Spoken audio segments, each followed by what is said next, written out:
Hello and welcome to Future Squared. Stephen Hawking once said that intelligence is the ability to adapt to change, so let's adapt. My name is Steve Goveski, and each week I'll bring you conversations with preeminent thought leaders from a variety of fields to help you think in a multidisciplinary way, kick goals in your professional and personal life, and better navigate what is fast becoming a brave new world. And without further ado, welcome back to Future Squared for episode number 409 with Jesse Fink. Jesse is the author of 5 non-fiction books, including 15 Days in June about the Australian Socceroos 2006 FIFA World Cup campaign. He's also the author of 2 books about AC/DC, including Bon, The Last Highway. And most recently, as of today, his latest book is Pure Narco, which is all about the life and times of a Cuban-American drug dealer by the name of Luis Navia.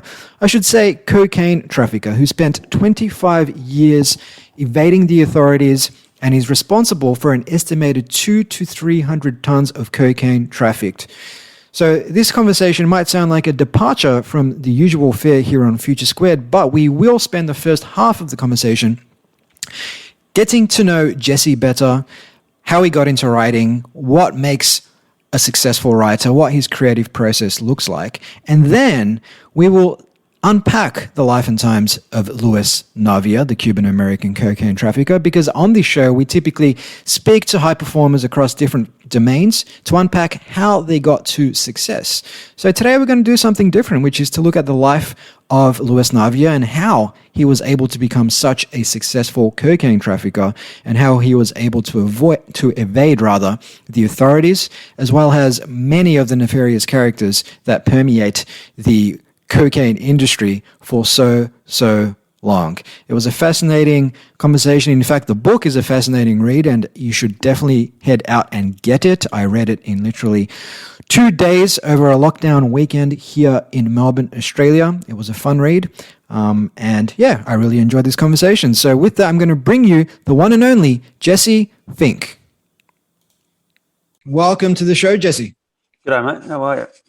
I'm fantastic. And even better today because we'll be chatting all about your new book, Pure Narco, the real-life tales of Antonio Navia, a.k.a. El Senador, which came out yesterday, and it's a behemoth of a book, over 400 pages long. And I have to say, I got through it in 1 weekend. It was quite the read. So congratulations on the release of the book. Thanks very much. I'll just say that it's the new edition is out now. So we've got 2 editions. There's one sort of that you have there, and then we've got a new sort of a cheaper format one that's also out, and it's just been released in the US in hardback. Fantastic. Yeah. We'll add that to the show notes for our listeners. So, we'll talk about Pure Narco today, but first I wanted to get to know Jesse Fink a little bit better. I mean, this is your 5th book. When did your career as a writer kick off? Because what I found online was you started writing blogs for Fox Sports Australia, soccer blogs back in 2006, but I imagine that wasn't your first foray into writing, was it? No, not at all. I did a journalism degree at University of Technology in Sydney, which prepared me for nothing. So I basically went straight into an unemployment queue the moment I graduated. Yeah. And funnily enough, I sort of did some work experience, I think, and sort of got into journalism that way. And I ended up, working as a sub-editor for years. And then I got a break. I started, I was deputy editor for a sports magazine called Total Sport, which was like a competitor of Inside Sport. And it was just me and one other guy, and we were doing good stuff. And then I went over to HarperCollins. I was a book editor for 5 years. I worked on, hundreds of books, some big biographies, gardening books, surf atlases, you name it. I mean, I did everything, but mostly sport and nonfiction. And, that was a great education in, writing and editing and putting things together. Yeah. And I then sort of decided to kind of go back to sports journalism, and I was a deputy editor at Inside Sport. I got nominated for a Walkley one year. We did some great things with that magazine. We kind of really improved the journalism. We won a Walkley. I then went on a junket to Germany just before the 2006 World Cup, and I met a guy called Toby Farage, who was working at Fox Sports, and he was looking for someone to kind of do daily football blogs.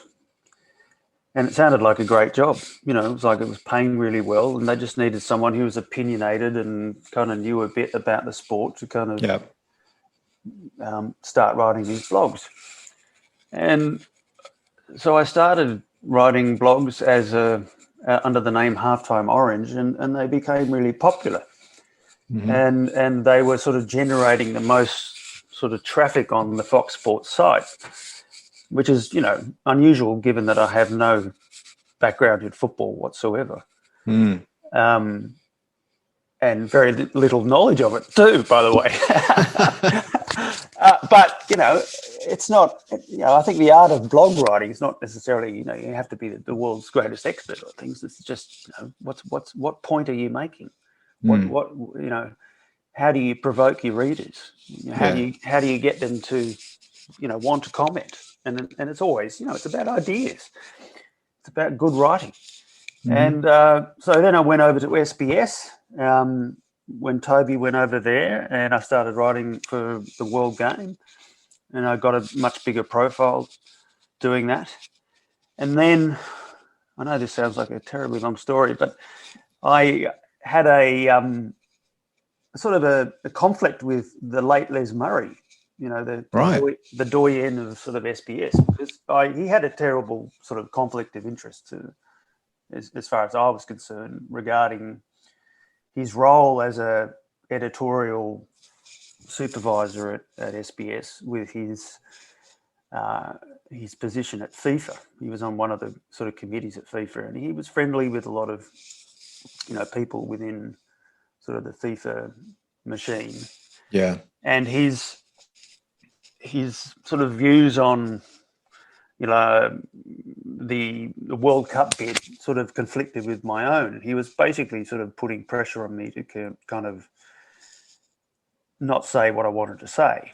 And there were a couple of occasions where, I felt at the time that the Australian World Cup bid was not going the way that it should have been going, and wanted to say it. And Les basically sort of killed my columns. Was there anything in particular, Jesse, that you wanted to say, like specifically that Les shut down? Yes, that the strategy around the Australian World Cup bid just wasn't working, and that there were question marks over who was involved with the World Cup bid, how much taxpayers' money was being spent on it, and so on. And of course, we're journalists. We should be able to kind of report on issues and personalities that are relevant to what was going on. And essentially, I felt that he was interfering in what I was trying to do. And I know that he was interfering in what I was doing. And so basically, my contract didn't get renewed in 2011. I ended up sort of going on to the 7:30 report and did a big story on Les. And that, sort of became a bit of a sort of media story for a couple of weeks. Les survived that, but my career at SBS did not. And what happened was I had been going through my first divorce. I had was living with my young daughter in Darlinghurst in Sydney, and my sports journalism career was over, and I just went to the Darlow bar one day, took my laptop and started writing a story about my divorce from my first wife. That then got published in Marie Claire, had a great response, and I ended up getting offered a book contract by Hachette to write a book about dating and divorce and love. Yeah. Right? So it's just funny how, one door closes, then another door opens. Another one opens, yeah. Then, Laid Bare came out. I ended up sort of writing relationship columns for News Limited magazines like Sunday Style. And then while I was in Darlinghurst, I had a moment one night where I actually felt incredibly suicidal, and I sort of stopped myself when I turned on some AC/DC music, a song from Power Urge. And I had this epiphany, and it kind of just stopped me doing something really fucking stupid. It was, and I thought, wow, there's something in that, So I went to a woman that I know who was running the non-fiction list at Penguin Random House, and I said, why don't we do a book on Angus Young and Malcolm Young? And she said, oh, why don't you add George Young? And so we agreed to do a book on the Youngs. Yep.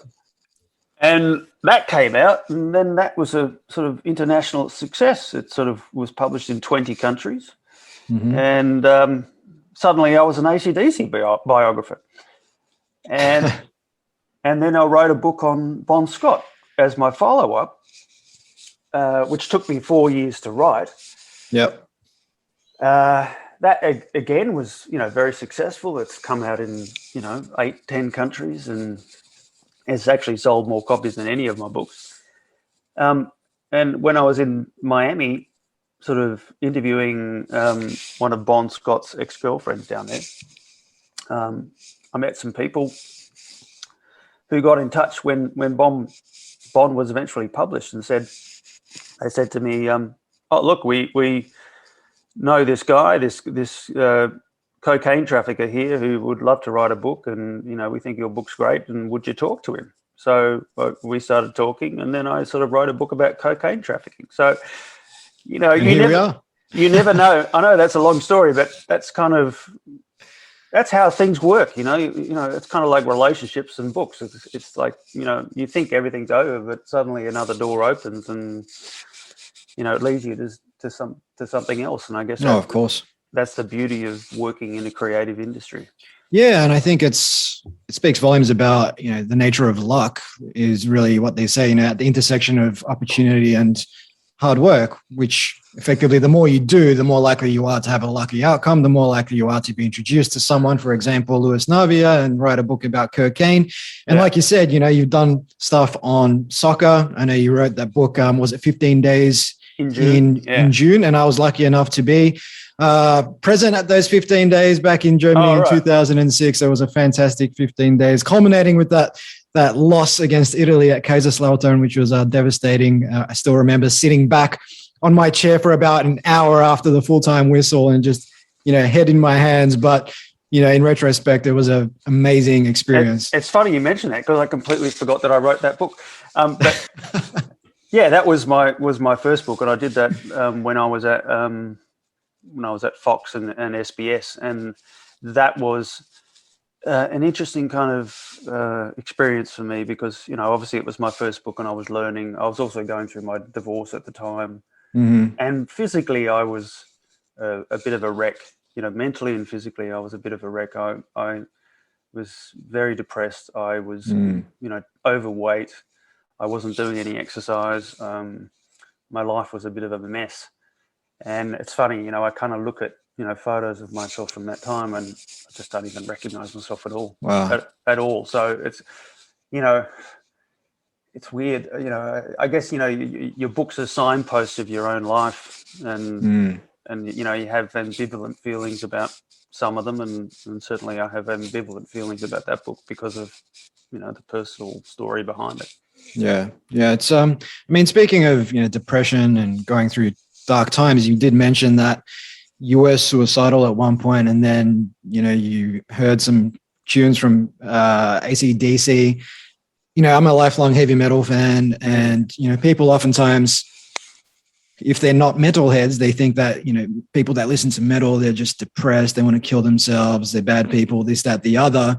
But the studies I've read on heavy metal music suggest that, one, it's empowering, and two, it's very cathartic. And I know, like, throughout my life, whenever I've gone through difficult times, I'd put on some Megadeth or some Anthrax or whatever the case is.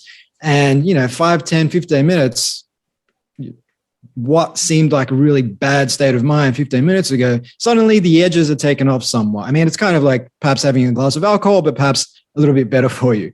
I think it's the world's best antidepressant. I've said that, many times. And what I found after, writing this book on AC/DC, and it sort of opens actually in one of the major art galleries in New York. I'm looking at, Edward Munch's The Scream painting, this $100 million painting, and I'm just not feeling anything from it.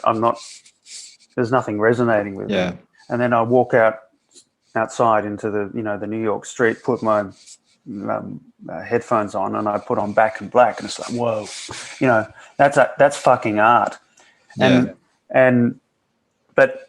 metal and rock and roll is sort of looked down on as sort of not museum worthy art, which is just bullshit. And so I wanted to kind of write a book that argued that that there is incredible art in simplicity. And there's, and AC/DC's music is incredibly simple. And the reason why, Metallica and AC/DC and other rock bands are so followed and loved by millions of people around the world is that it does connect to people on an emotional level. It's not sort of dumb music. There's art to it. And what I found following writing that book was that, hundreds and hundreds of people wrote to me and said, oh, I went through exactly the same thing. I wanted to kill myself one night or whatever, and I turned on some AC/DC and, got my life back on track. Yeah. Or, I work out to AC/DC in the gym and it just makes me feel good, and, my life is pretty terrible otherwise, but, music is my savior. And, there are hundreds and hundreds of people with stories like that. Yeah. And the great thing is when you write a book like that, they come into your life. And, I've made hundreds of friends through writing these books. I still get, 5 emails a day from people saying, hey, yeah, I just read your book and it, touched me, or, want to thank you for this or that, or, so it's great. No, definitely. And, I'm an author myself, not at your level, but whatever I've put out, typically on entrepreneurship and business, occasionally you get the email saying, hey man, just read your book. It inspired me to rethink my life and go out and do what I really want to do and follow my dreams, or it's been helpful in my own business or whatever. And it's just amazing when you get that sort of feedback, because you've had a real tangible impact in someone's life, just through putting words down on paper. So, but speaking of Pure Narco, your new book, you researched this book for about 2 years. Now, I imagine throughout those 2 years, you collected, tons of notes. You filled up countless notebooks. You had to kind of contextualize that, verify the information, and condense it down to 400 pages. And as Stephen King, I believe it was, once said, to be a creative, you really need to learn how to kill your darlings.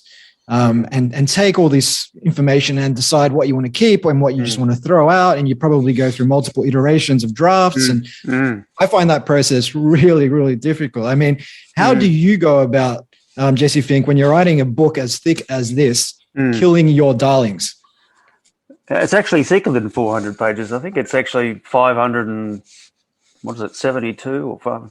It's a big one. Yep. Yeah, it's big. And in my previous book, to Pure Narco, Bond the Last Highway, was just as gargantuan. And I'm writing a new book now too about spies, which is again a huge sort of research job, and it's actually even more challenging because spies don't make a habit of leaving a paper trail. Exactly. So, Look, I think that the bedrock of any non-fiction book is your research, and you really have to put in the hard yards with the research, and it's kind of like, I think I would liken it to, you sort of gather, basically everything you can. You kind of just, every book, every magazine article, every web link, every anything you can find. And it could be, it could be a photograph on Facebook or a listing on eBay or whatever. But as long as it's relevant to the subject of what you're writing about, it's like this big assembly project. And then you start putting it all together, and then you go through it and you start taking it out, and it's a process of gradually whittling down everything to, the information that you want to impart to your reader. Yeah. So even, that book you've got there is 500 and whatever pages. I would have done 6 times that amount just in research. I was saying to someone the other day, you could spend 3 days just researching the name of, some drug dealer in Colombia in 1983, and it just ends up in a footnote. Your reader doesn't know the work that's gone into, obtaining the information you've got. It's not a simple process, just like sitting down at a computer and just sort of tapping away. There's a hell of a lot of work involved in, the research behind the words that end up on the page. And I think, I've been fortunate, I guess, to get a reputation for, good research. And I am a good researcher. That's what I enjoy doing. I've got a slightly kind of obsessive sort of personality, which helps. If I'm really into something, I just completely immerse myself into it. And it sort of becomes my driving obsession for a couple of years. And the difficult thing is, being a writer is a fairly lonely life. It's, obviously completely solo. It's not particularly well paid. Even if you're selling books, it's still difficult to earn money. And the way that the publishing industry is set up, with advances and, royalties and sort of reductions on royalties with discounts to booksellers and everything else. As you would know, it's just really difficult to make money. So it's a struggle, I guess, having a personal life too, when you're a writer. You have to be with a partner who understands what writers do, how they work, the thinking process, the daily routine of a writer. I mean, there are days when you're not doing anything at all other than thinking, but it's still work, Yeah, I think it's a challenge that a lot of writers, but also a lot of entrepreneurs, particularly funded entrepreneurs who are chasing, 100x returns on their investment, face when it comes to navigating, love and personal relationships, because it is a massive time investment, but not just the time investment. It's also that mental real estate. Like, you could be with your partner, but your mind is somewhere else, thinking either about a book you're writing, a character development, or you're thinking about how you're going to raise the next round of funding if you're in business. And that can be, a very lonely path for a lot of people, regardless of how many people are actually physically around you. Exactly.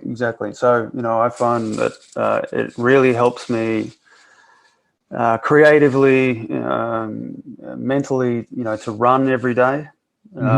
It's, I often come up with great ideas or things that, I hadn't thought about when I'm running or listening to music. I can't run without listening to music, but, I'm constantly thinking, and a lot of writing is just thinking. Yeah. And as they say, the more you write, the more you hone your thoughts as well. So it's kind of it works both ways too. And then there's all the reading as well. And but I think, good writing is the product of life experience, and it's travel, it's failed relationships, it's whatever. It all goes into your writing eventually. Yeah, yeah. Well, one more question on writing, and then we'll get into pure Narco. I spoke to Ben Mesrick a couple of years ago.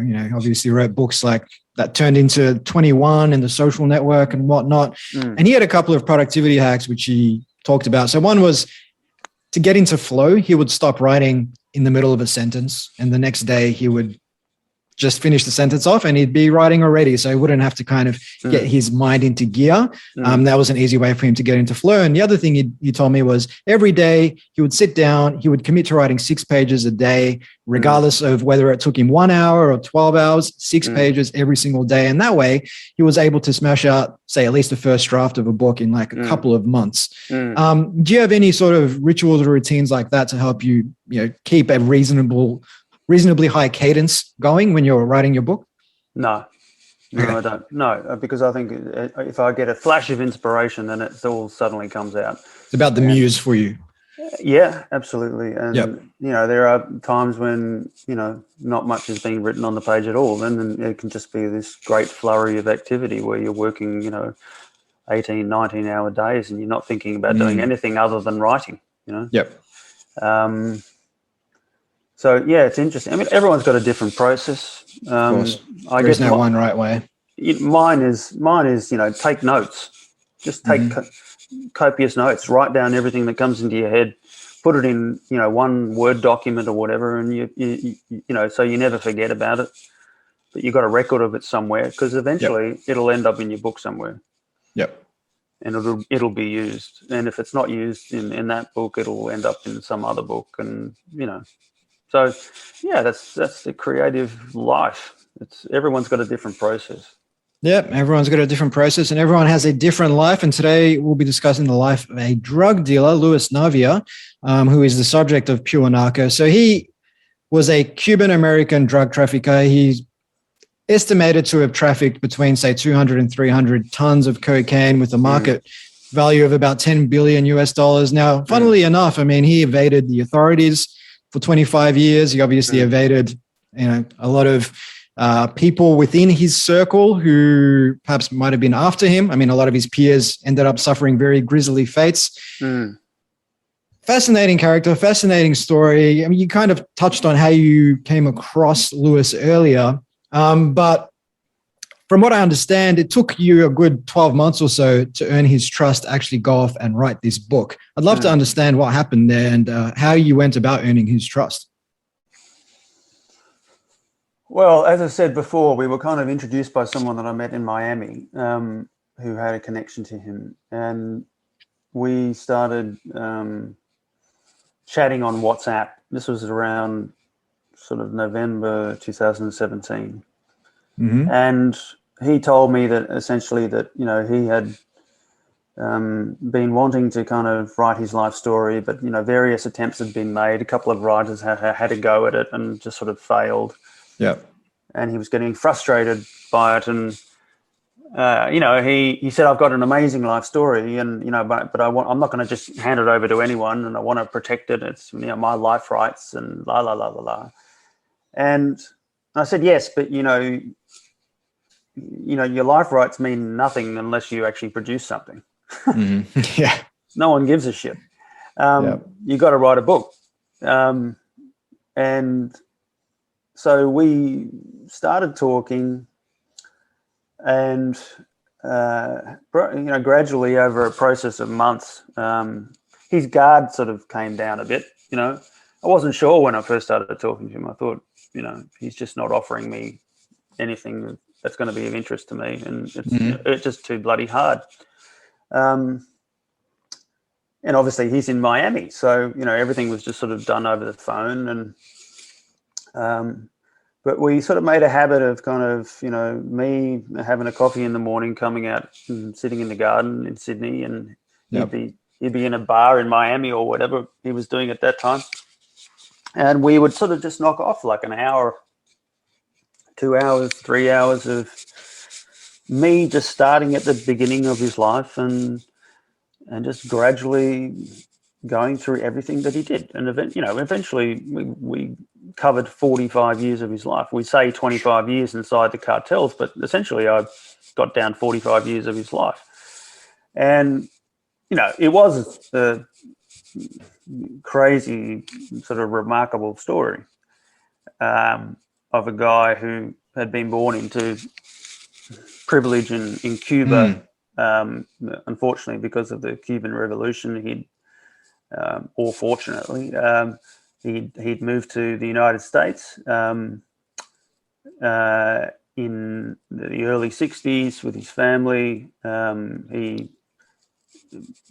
was given every opportunity to sort of go into legitimate business, and he could have made something of himself in legitimate business, but he was just sort of seduced by cocaine. Yeah, I mean, what do you think it was, Jesse, about his character? Because as you alluded to, his dad was a successful businessman in Cuba. I believe it was in the salt sugar industry. And he had every opportunity to take that business and do it himself in the United States as well. But like you said, he was seduced by cocaine and the underworld effectively. I mean, what do you think it was about his character attributes that drew him to that world instead of the tried and true path that his dad had pursued? Well, I mean, as I got to know Luis, I found that he was a very, how would I describe it? Very, sort of excitable sort of guy. Very incredibly funny and gregarious, but he could also sort of fly off the handle, big temper.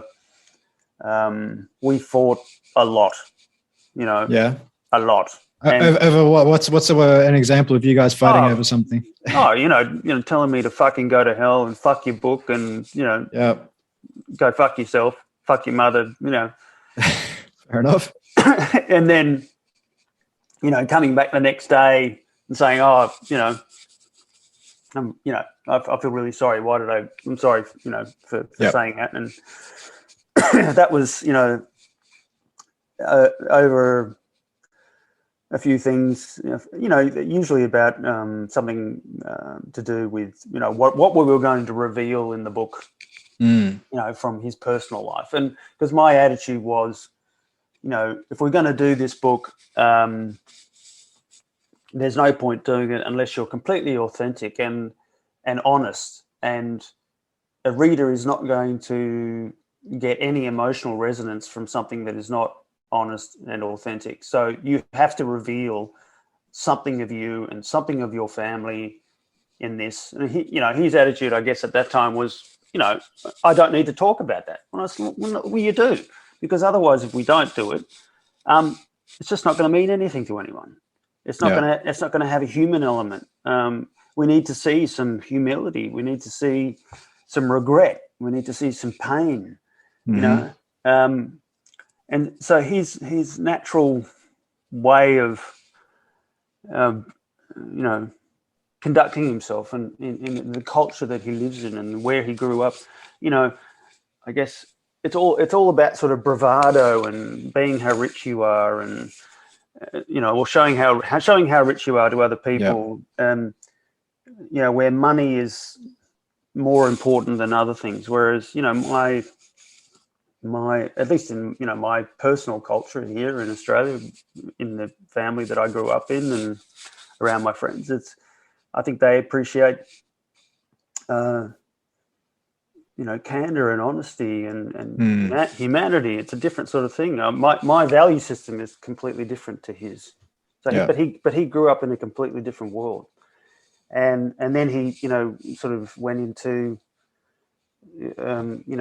the South American cartels, and it's a whole different kind of mentality down there. And after I was briefly married to a Brazilian woman for a couple of years, and went to Brazil, and saw a culture that was completely different to mine, where they valued completely different things. So it was a sort of a clash of my personality, my values, and then his personality and values, and the different ways that we were raised, respectively, and but as we went through it, and we fought a lot. Like I said before, we fought. The respect for each other came through. And by the end of it, I do now regard him as my friend. And I can tell him, give him advice about, his relationships or physical fitness or whatever, just like a normal person. I mean, he's just a friend. I seem to forget, that he was one of the world's biggest cocaine traffickers, and was involved in trafficking 300 tons of coke. You wouldn't think it looking at him. Yeah, no, especially nowadays. I mean, he's about 60. He's in his mid 60s now. So you look at him, and he could just be any old pop down in the western suburbs going to the local grocery store. But obviously, he's led quite a colorful life. But I think there's also perhaps a lesson there in what you just said about having all of these disagreements, and now you're through those disagreements, you got to respect each other, and now you give each other advice on various things. And you look at society today, and we've kind of lost that ability to just disagree and work through those disagreements and come to respect each other, and we just become ever more polarized. But we won't get into. Well, but that's the problem with modern society, Yeah. And Twitter is feeds that polarity and that lack of civility. I fucking hate Twitter. Yeah. I fucking hate sort of most social media, but it's a necessary evil, I guess, in my job, just to get the information out there. Yeah, I mean, especially with Twitter, just amplifying anything that's going to divide and anger people, and anything else that perhaps has value to it but isn't going to hit the same emotional buttons. It'll just fall into the ether. But you can't be honest. You can't say what's on your mind, and particularly if you take a more kind of centrist view on political issues. The moment that you disagree with the left or the woke left, and you do so publicly, I mean, you're a sitting duck to be cancelled. So most people just shut the fuck up and say nothing. Yeah. And that's why Trump still to this day is as powerful as he is. Well, of course, because he gives people without a voice an outlet from which to exist, I suppose, and have their own voices heard. Even if he doesn't quite represent everything they themselves think, they just see him as the antithesis of everything that's going on with the woke left, which yeah. But I mean, moving on from that, we won't spend too much time. We won't go down that rabbit hole today. But you mentioned building trust with Luis. Now I understand, he spent, like I said, 25 years on the run, and there's a couple of factors that jump out as to why he was able to evade the authorities for so long. I mean, and be so successful in that space, shipping hundreds of tons of cocaine. I mean, one, he built very trusted contacts, whether it was, suppliers and whatnot, or people down the, shipping line, so to speak. But he was also good at not losing shipments. Risk management. So, I mean, a lot of these concepts you can take and apply into the business world, build a team of trusted people around you, manage your risks, take calculated risks and so on. But so, I mean, he's the antithesis of, your typical Australian sort of drug trafficker or drug. Yeah. I mean, these fucking idiots, they make their money, and then they go, I'll go and buy that, incredibly fast car and yacht, and sort of jack myself up with steroids, and put on the gold jewelry, and basically make a spectacle of yourself. And the moment you do that, you're going to get the attention of the police. Yeah. Whereas Luis kind of, his MO was to go under the radar, and you don't do that, and you go under the radar by, being discreet. Not drawing attention to yourself, and I think these guys in Australia who traffic fairly insignificant amounts of cocaine and end up in jail for 30 years, and then you compare that to bloody Luis, who traffic 200, 300 tons. Yeah. They're just complete rank amateurs, these guys. Yeah. And he, like you said, he kept a very low profile. And I mean, was that just about putting distance between him and the actual cocaine and sort of playing a middleman role? How did he do that outside of not making a spectacle of himself? Well, his job was essentially to be a transporter, so it was logistics. And he, had networks of people who, I guess, performed different tasks at sort of different levels of the operation. And, I think there's a line in the book where he says, something like, one of the worst things you can do is let someone know your name, when you're in that industry. And so there's a lot of I can't even say it, anonymity involved in drug trafficking, and getting away with it. You mentioned something in the book. Don't give too much information to people you work with, because eventually it might sort of bite you in the ass. Yeah, or even people you don't. I mean, there's this line in the book where you mention AT&T, and he received a bill from AT&T with his real name on it, and he freaked out, called them up. Yeah. Yeah, and I think he had to make something up about changing his name to like a nice Jewish name or something like that instead, so he wouldn't be able to get. Yeah, well, he had 7 different passports and different names, and so at that level, I guess you can afford to do that, because each passport obviously costs a shitload of money.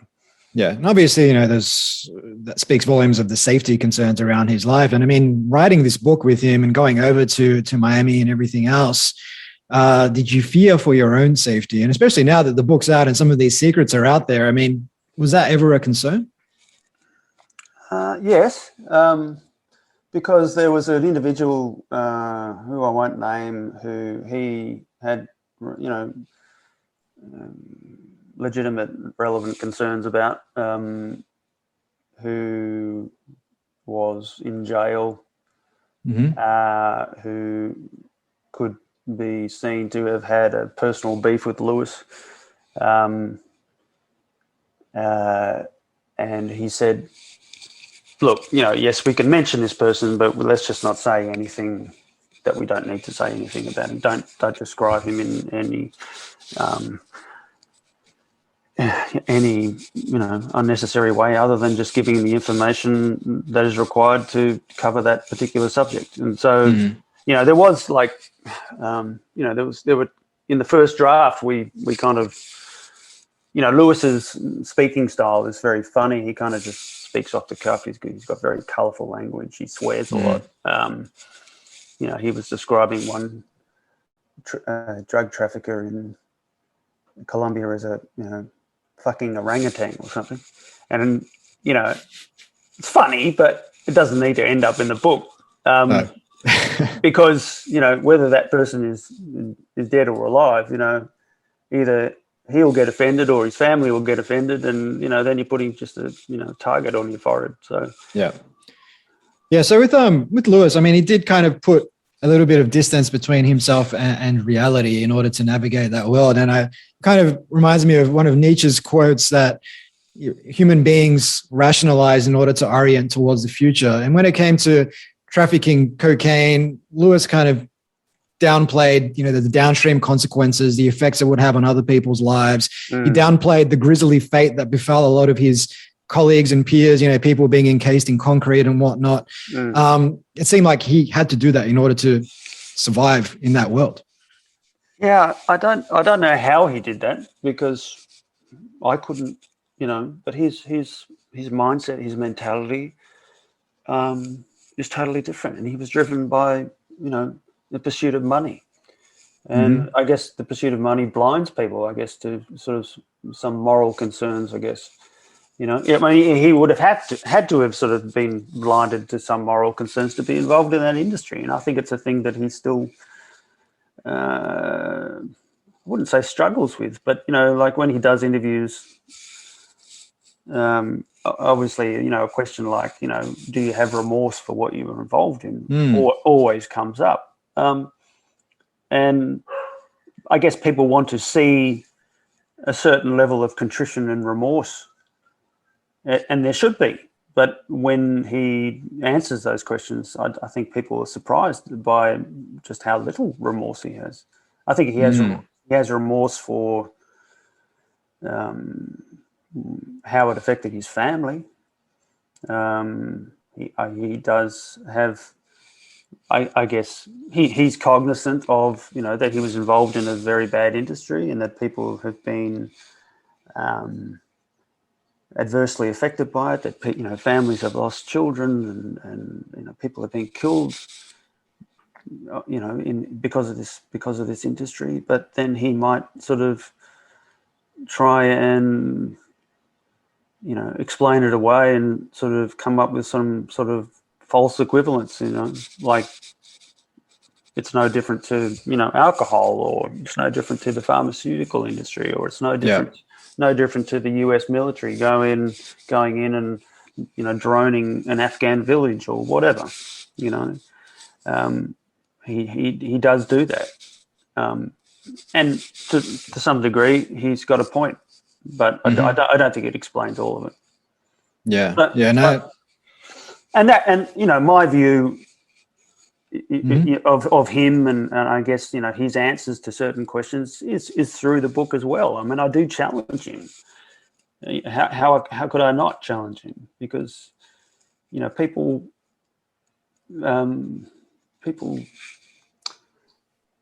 have a right, I guess, if they're going to buy a book like that, to expect that the author of the book is going to ask hard questions of someone who is involved in an industry like that. Of course. And you're very cognizant of not wanting to glamorize cocaine or glamorize the people who are involved in that, even though they're fascinating, and even though cocaine is fascinating. As several Netflix. Yeah, and it's something I think you've spoken about previously, whereby we tend to glorify cocaine traffickers. I mean, you just look at Netflix, there's countless TV shows and series on cocaine traffickers, obviously Narcos and whatnot. And you've called this reputational laundering. And I mean, perhaps it speaks volumes about, I don't know what it speaks volumes about, but perhaps maybe it's just the fact that our own lives are kind of ordinary by most measures, and therefore we seek to live somewhat vicariously through these colorful characters who kind of offset our own lives. I mean, when I read Pure Narco, it was during lockdown. And of course, my life could not get any more boring, which is perhaps why I smashed through it in one weekend. But also at the same time, I'm reading it and part of me is thinking, man, I should move to Miami after lockdown's over. Sounds like such an amazing life. Yeah. And you just start questioning your own life choices in some way. Oh, I did completely. Yep. I completely questioned what I was doing. I was like, why the fuck did I choose writing? Why didn't I just get into cocaine trafficking? Yeah. No, I'm not just joking. But there are moments when you think, fuck, this guy, trafficked 300 tons of cocaine, goes to jail for 5 years. That sounds pretty reasonable. You get, it's a low security prison in Florida. Yep. But I think, I mean, look at the situation here in Australia with drug traffickers. You get caught with a small amount of coke, you can go away for 30 years. It's not worth it here. It's not worth it anywhere, but certainly, at the highest levels of the cartels, the US criminal justice system certainly makes it or offers incentives for traffickers at that level to get reduced sentences. Yeah. And as you said, I mean, when Luis Navia was finally taken down after 25 years, it was as part of Operation Journey. And he was involved in a conspiracy to ship about 68 tons of cocaine, of which I think 25 tons was seized. And like you said, 5 years is all he got. And that's because he was, I suppose, very cooperative in providing the DEA with information so that they could bust take down entire networks. He was actually brought in on an indictment from before then, from the early 90s, and it was a smaller load. I think it was like 4,600 kilos. So he was actually only indicted on that rather than the 25 tons. If he had been indicted on the 25 tons, he would have gone away for 30 years. But, so I go into the US criminal justice system, obviously, in the book, sort of towards the end of the book, and we talk about, the war on drugs and, what needs to be done. And he has certain views, which is, his view is legalization, which I agree with. But the guys, the law enforcement guys that I interviewed in the book, the guys from the DEA and the US Customs and so on, I mean, they all have a different view, and that is, that it should be stopped. But then again, that whole ecosystem of, agencies and police and lawyers and prisons relies on the war on drugs. It's kind of like a military-industrial complex, except around drugs. Yeah, but it's their pay packet, Yeah. So, and their retirement, and but I just don't see that America is winning the war on drugs. It's just, there's more drugs arriving in America every day, and unfortunately, it's all getting cut with fentanyl and everything else, and people are dying en masse, and it sort of needs to stop. And I think maybe we need to sort of start thinking about legalizing cocaine and having sort of the government control supply of cocaine in some way. Yeah, no, it's something you cover in the book. I'm not sure exactly what the stat was, but something like for every 20 shipments that come in, maybe one will get intercepted and 19 will go through. I think Luis put the number at 1 in like 50. He said it was, it's a very tiny percentage that get intercepted.